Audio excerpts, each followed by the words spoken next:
Olá, bom dia a todos os irmãos, graça e paz.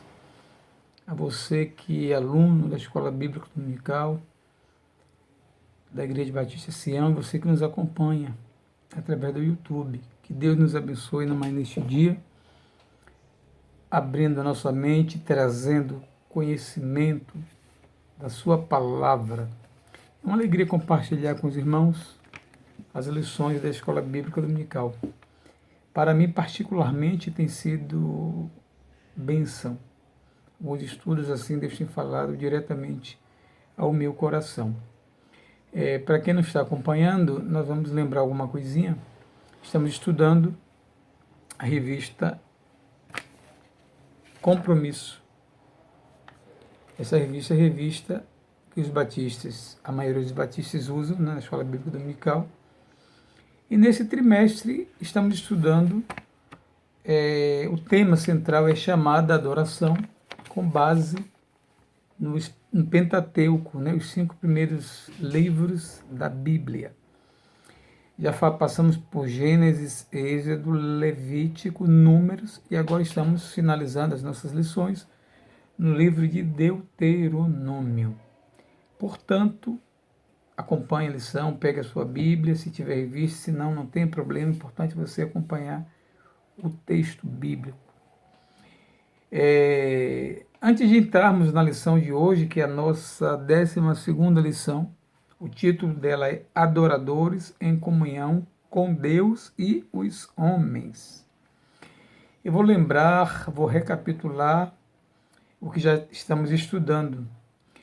Ao longo das lições, vimos a preservação e o chamado de Deus para um povo específico que Deus escolhe para que esse povo lhe adore, ou seja, um povo que tem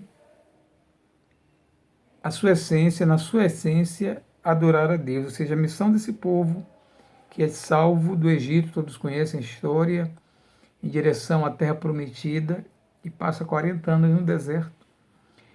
E Deus estabelece uma aliança, estabelece um concerto com o povo para que o povo o adore. Deus escolheu.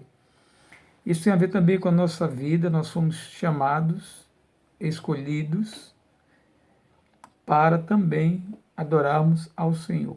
Então, antes da lição, vamos lembrar um pouquinho uma palavra que está perdida e vem se perdendo ao longo do tempo. Essa palavra é a palavra adoração. Se eu perguntar para uma pessoa hoje, talvez um jovem, um adolescente, o que é adoração? Eu creio que no automático ele vai dizer que é louvar a Deus. É a associação, comumente, que as pessoas fazem, na verdade, que fazemos, como se a adoração fosse apenas o louvor, a música. Também, adoração também quer dizer louvor. Mas a igreja, ao longo dos tempos, está compreendendo mal a palavra adoração. Adoração não é algo, como alguns pensam, de exclusividade da equipe chamada equipe de louvor ou do ministério de música, que em algumas igrejas, eu particularmente contesto, usa-se o termo de levita. Lembram que a tribo de Levi foi uma tribo escolhida para a adoração a Deus ainda no deserto, quando o povo ainda estava com o tabernáculo, futuramente no templo. Na divisão das tribos, essa tribo ficou sem herança, porque o objetivo, já que ela não tinha herança, já que ela ia servir exclusivamente a Deus, ela não teria herança e ela seria sustentada pelo povo, através das ofertas, nós vamos ver daqui a pouquinho, através do dízimo. Então, a adoração é muito mais que cantar, já diz a música de Fernanda Brum. Adoração é muito mais que levantar as mãos ou fechar os olhos. Uma atitude que a gente entende, cada um tem uma maneira de se expressar no louvor, que a gente vai dizer na sua adoração. Adoração é muito mais que isso, é complexo. Ao mesmo tempo é algo simples de entender. Tem uma palavra se eu não me engano, não sou bom no grego, mas eu acho que a palavra proskenel, ou neos.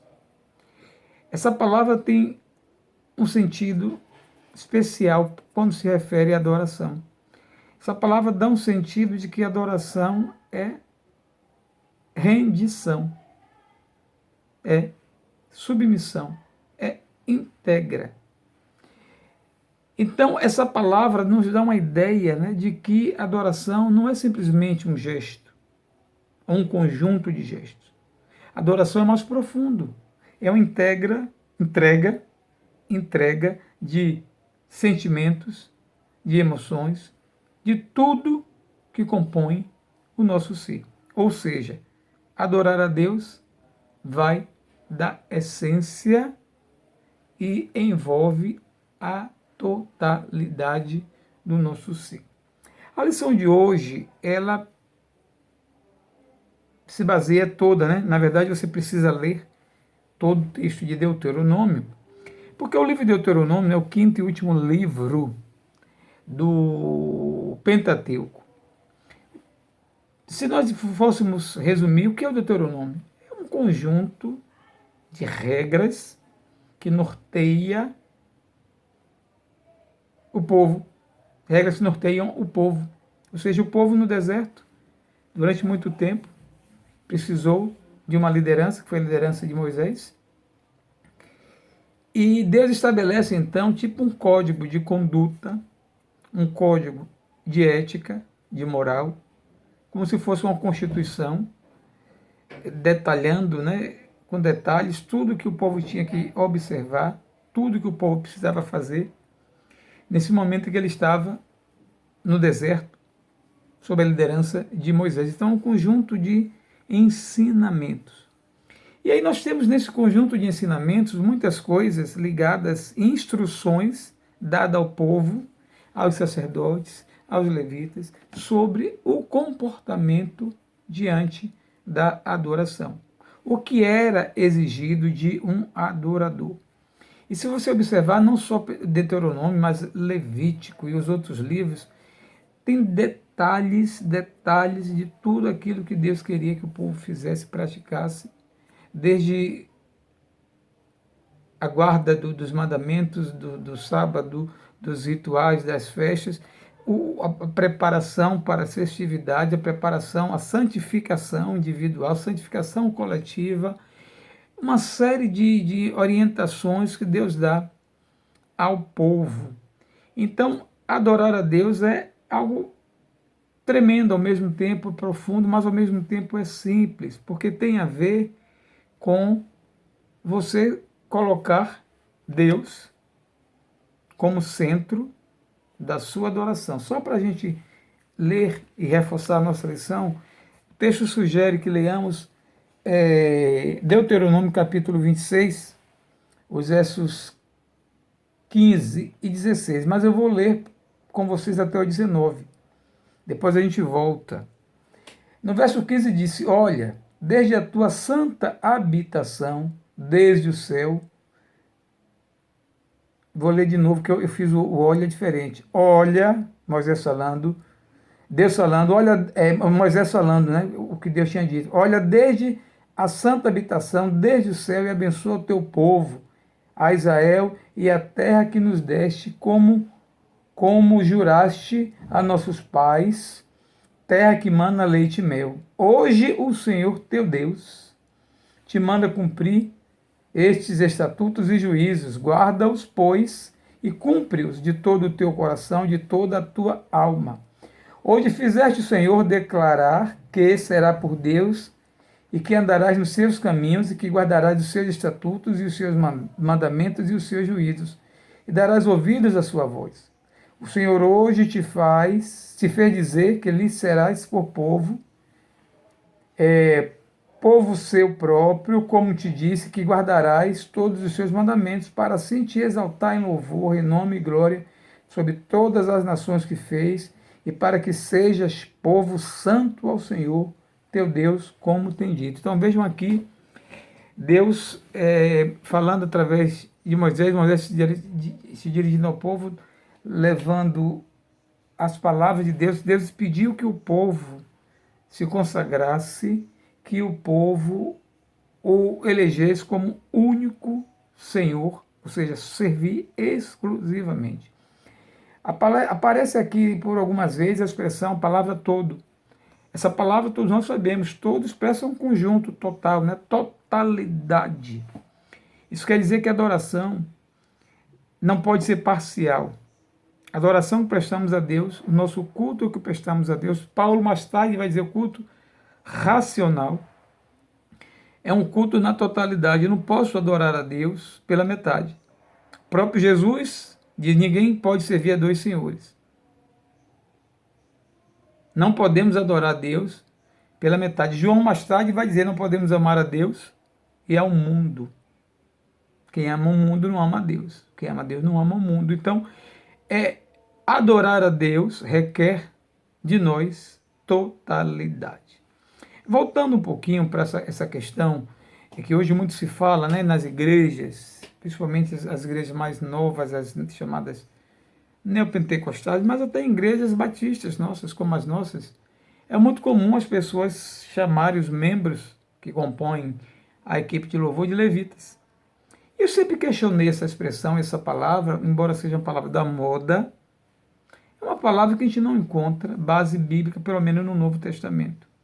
Uma vez que, em Jesus, o sacerdócio passa a ser universal. Antes tinha uma classe exclusiva de sacerdote, agora não tem. Todos nós somos, Pedro vai dizer isso na sua carta, sacerdócio universal. Todo crente tem livre acesso à presença de Deus. Não há mais separação, não há mais o Santo dos Santos, tudo foi rasgado, Jesus rasgou para nos dar acesso através dele, por meio dele. Mas alguns ainda insistem na terminologia, no uso da palavra levita, que era uma tribo exclusiva, para dizer que levita é aquele que canta, que toca também. Mas no contexto do Antigo Testamento, o levita não era apenas um músico. Se você lá for ver o livro de Levítico, que tem esse nome, você vai ver quais eram os ofícios de um levita, não só oferecer culto a Deus, cantar, estar na linha de adoração ali no templo, no tabernáculo, depois no templo, mas tinha muito serviço. Envolvia muito serviço a prática da adoração. Era um culto ainda baseado nas ofertas. Animais eram mortos, sacrificados, queimados. Imagine todo esse trabalho para matar, para colocar um animal para assar. Uma série de coisas, de rituais, cuidado com aquelas peças que compunham o templo, o candelabro, os castiçais e daqueles detalhes, de tudo aquilo era tarefa. Quem era que mantinha aquilo limpo, senão os levitas? Quem cuidava disso? Inclusive a tribo de levita era sustentada pelas outras tribos. Então a adoração, para que eles não ficassem preocupados, divididos no dia a dia, preocupados com o sustento. Interessante, né? Quando a pessoa foca muito em si, no seu bem-estar, no que vai comer amanhã, ela tira o foco da adoração a Deus. Então era uma tribo que foi chamada para isso. O povo e as demais tribos iriam cuidar deles, para que eles cuidassem da coisa do Senhor, mais ou menos hoje, como nós fazemos com os ministros, né? Nas nossas igrejas, são sustentados pela igreja para que se dediquem integralmente. Dificilmente um pastor, no nosso modelo, o modelo batista, dá tempo parcial. A igreja quer tempo integral do obreiro para que ele se dedique à causa do Senhor. Então, a primeira coisa é a gente focar. E é fácil hoje, irmãos, perdemos o foco. Hoje muito falamos a palavra foco. Foco na empresa, tem que ter foco na família, foco, foco, foco. Então, foco é o quê? Nada mais é do que se você direcionar o seu olhar para algo, ou para alguém, no caso aqui, para Deus. Fitar, como diz a palavra, fitar os nossos olhos nele, olhar para o Senhor, olhar para o alto, diz o salmista, de onde vem o socorro.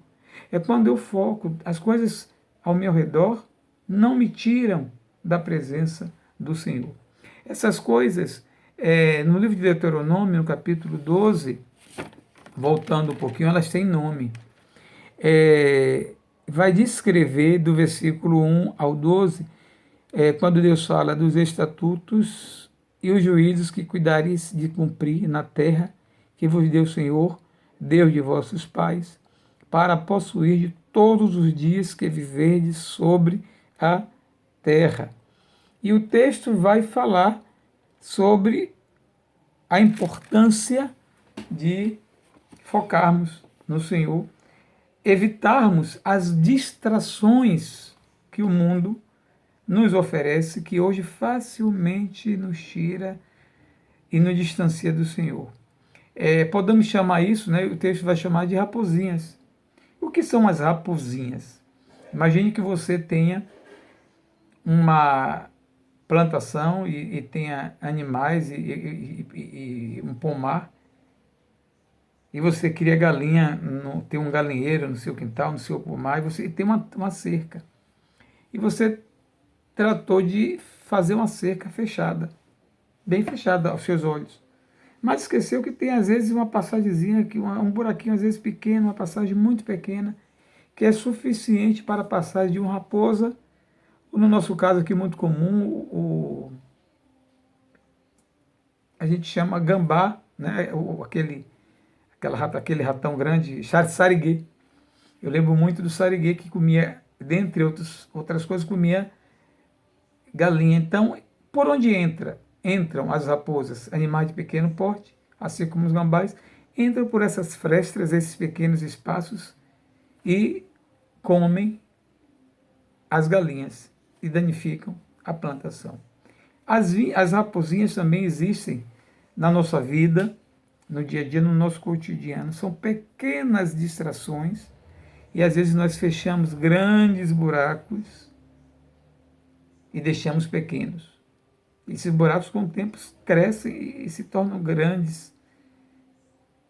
E a gente não cuida dessas distrações, dessas pequenas raposinhas. Eu poderia aqui elencar algumas, né? E essas raposinhas hoje, elas talvez tenham mudado até de perfil, tenham mudado de nome. E essas distrações hoje, elas são muito comum hoje, as distrações na área tecnológica. Quantas vezes nós nos distraímos em casa por conta do uso do celular? E por vezes eu estou fazendo, às vezes, o almoço em casa, boto o arroz no fogo e vou acessar o celular, a internet, o WhatsApp. Quando vejo, o feijão virou carvão, o arroz virou carvão. E às vezes eu não sinto nem o cheiro. Isso é uma distração. O perigo, talvez você que está me assistindo, você que cozinha, que é dona de casa, também é homem, mas cozinha. É fácil a gente hoje se distrair. Questão de segundo, você queima o feijão, queima toda a panela, a ponto às vezes de jogar a panela fora. Então são distrações no dia a dia. A minha pergunta é, o que é que tem tirado do foco? O que é que tem tirado você da presença de Deus? Você pode dizer, Almiro, a minha vida hoje é diferente, a minha vida, né, se é que existe essa definição de vida cristã, não. A minha vida é diferente, eu já fui melhor, mas hoje eu estou assim. Em parte é por conta da distração. É bom se distrair, ótimo. Fazer uma higiene mental, entrar no WhatsApp de vez em quando, no YouTube. A tecnologia é uma bênção se for usada adequadamente. Pode não ser, no seu caso, a tecnologia pode ser outro tipo de distração. Tudo que lhe tira do foco, tudo que lhe tira da presença do Deus, são raposinhas. Então precisamos cuidar. Podemos evitar matar as raposinhas, destruir as raposinhas? Não. Mas podemos evitar que elas entrem no galinheiro. Alguém já disse que não podemos evitar que não sei exato, que um passarinho pouse na nossa cabeça. Mas podemos evitar que ele crie ninho, faça um ninho. E às vezes nós estamos fazendo um ninho com as distrações. E essas distrações, ao longo do tempo, têm nos afastado de Deus. Então, a primeira coisa que precisamos fazer é entender que temos que apresentar a Deus, nos apresentar a Deus na nossa totalidade. Tudo que eu sou, tudo que eu tenho, tudo que vier a ser, tem uma música que diz isso, né? Tudo! Nós chamamos isso de mordomia do tempo, mordomia do corpo, mordomia dos bens. Há muito tempo não usamos essa expressão, mas há muitos anos atrás, lembro que falávamos muito mordomia cristã. É quando eu entendo que eu não sou fracionado, parcelado, eu sou um ser formado tricotomicamente, né? Corpo, alma e espírito. E eu tenho que estar adorando a Deus com tudo. Às vezes a pessoa adora a Deus, né? E quer adorar a Deus na parcialidade. Adora a Deus no domingo, que vão à igreja. De segunda a sábado, administra suas vidas ao seu bel prazer. No domingo a gente se veste uma roupa de crente, pega a Bíblia, lembrou que tem Bíblia e vai para a igreja estar de lá dizendo que cultuou. E durante a semana, será que a sua vida é um exemplo, é um modelo de alguém que no trabalho, em casa, na faculdade, em qualquer lugar, não esquece esse compromisso de adorador? Uma outra coisa que está aqui na lição, achei interessante, quero destacar para os irmãos.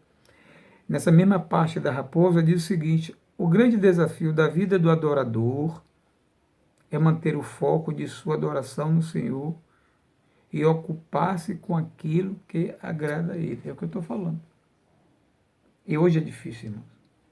E reconheço que é difícil. Às vezes no próprio culto, estamos sentados, mas não estamos no culto. A nossa mente viajou pelo universo. A distração. Se a gente leva o aparelho de celular, se não tomarmos cuidado, entramos no celular. Se a igreja tem Wi-Fi, misericórdia. É bom até que não tenha. De repente você está sem crédito, está sem internet. Mas se você descobre o Wi-Fi da igreja, na hora do culto você pode ser tentado, né, a se distrair. Então cuide para que durante esse período, né, pouco tempo a gente está no culto, foi na adoração coletiva e ao mesmo tempo individual no culto, é 1 hora e meia, dá tempo, irmão. Eu, às vezes, normalmente nem levo o celular para a igreja por hábito mesmo, porque eu não espero receber ligação de ninguém naqueles poucos minutos. Eu digo sempre, notícia ruim vai chegar. Mas eu tenho por hábito, isso é um hábito mesmo, por exemplo, você não leve nada. Às vezes minha esposa me liga ou coisa e tal, ou alguém quer falar comigo naquele momento e não vai me encontrar com o celular. Quando eu chego em casa eu vejo o que tem de informação que eu preciso saber, mas eu tenho por hábito não levar o celular. Sabe por quê? Eu me conheço. Eu sei que eu me distraio facilmente. E nós, cada um individualmente, temos uma forma, né, de distração. Os homens têm estudos que comprovam que a distração do homem é mais visual, no olhar. Qualquer coisa provavelmente chama atenção, alguns a mais, outros a menos, no olhar. Dizem que a mulher é mais na questão auditiva, ela se distrai mais na questão auditiva. Então, de qualquer forma, são duas raposas, né, que precisam de que fechemos esses buracos. Então, aprendemos que adoração é totalidade, é integralidade. Adoração tem a ver com cuidado com as raposinhas, né, as brechas que damos. Aprendemos que adoração é focar, não sair do foco. Cuidado com as distrações. Temos um tema aqui interessante, né? Adorando por meio do dízimo. Tem as referências aqui, Deuteronômio 14, 22 a 29. Deus institui no Antigo Testamento o dízimo, significa 10ª parte, diferente de hoje, né? Nesse nosso contexto, onde a gente dá o dízimo, geralmente do salário, né? Do que a gente recebe.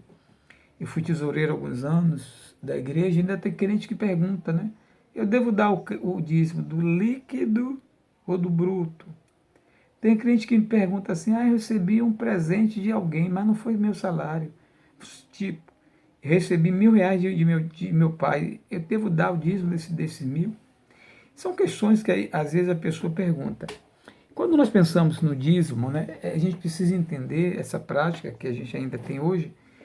Ela remete ainda ao Antigo Testamento, onde o dízimo era mais do que o dinheiro. O dinheiro praticamente acho que não existia, talvez estava surgindo. Dízimo era você dar 10% de tudo que você tinha. E o que era tudo que o povo tinha? Pensemos numa sociedade diferente de hoje, né? Hoje a nossa sociedade é sociedade de consumo, tecnológica, tudo que eu quero está no supermercado. Eu nunca plantei arroz, irmãos.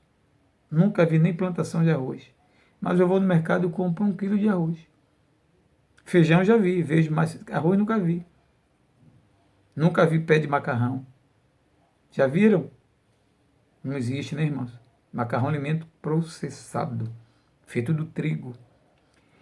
Mas a gente entende hoje, né, que diferente do conceito, do contexto do Antigo Testamento, onde o dízimo é instituído, as pessoas davam dízimo de tudo que plantavam, de tudo que colhiam, dos animais, ou seja, havia uma tribo específica, que era a tribo dos levitas. Lembram que eu falei que eles não trabalhavam, não podiam ficar preocupados com o sustento? O sustento deles vinha justamente do dízimo. O povo entregava aos sacerdotes 10% do alimento, daquilo que eles produziam, de víveres, animais, tudo, 10% era entregue a Deus como uma oferta, e essa oferta depois de sacrificada, né, depois de oferecida a Deus, provavelmente, né, os sacerdotes e os demais se alimentavam, porque era uma forma que as pessoas tinham, então entendiam que eu plantei, colhi, e eu tenho que agradecer. E a forma que eu tenho de agradecer a Deus é devolvendo, dando a Ele 10% apenas daquilo que Ele me deu. Hoje essa prática é diferente, nós somos, na maioria, salariados, e nós damos 10% daquilo que nós recebemos. Está certo. Mas podemos dar mais, porque Deus não quer só o dinheiro. O dinheiro é importante, sim, a obra do Senhor, para o sustento dos obreiros, para tudo. Nós temos na igreja uma série de despesas, tudo isso é pago com dízimo. Mas Deus quer também que você dê a sua vida. A sua vida dá seu próprio dízimo a Deus. Não 10% dela, mas nesse aspecto aí, totalmente.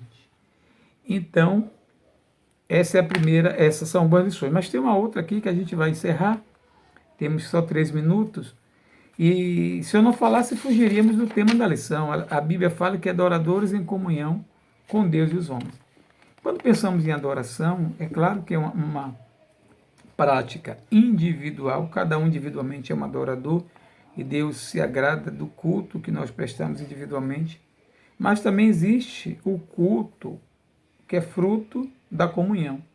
É quando eu me organizo, quando eu me reúno com irmãos, pessoas que têm afinidades comigo, que pensam, que também têm o mesmo propósito e objetivo.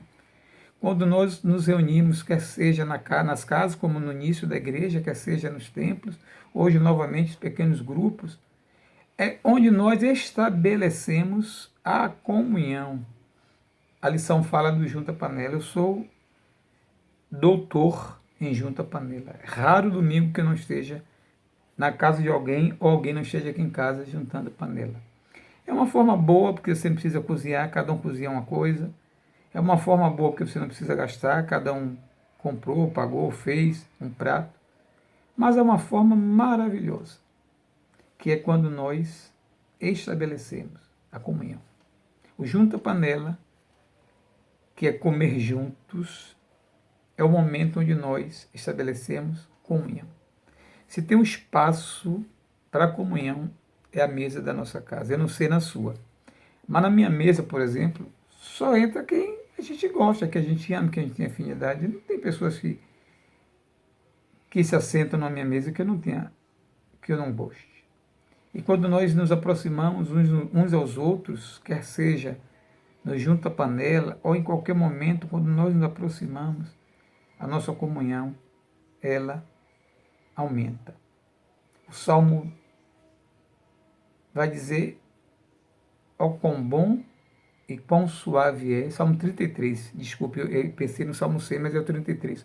Ó quão bom e quão suave é que os irmãos vivam em união. Ou seja, o desafio para nós hoje, igreja, é cultuarmos a Deus. mantemos a nossa adoração centrada, mantemos o foco da adoração na integralidade, seja todo o meu ser, tudo que eu sou, tudo que eu tenho para adorar a Deus.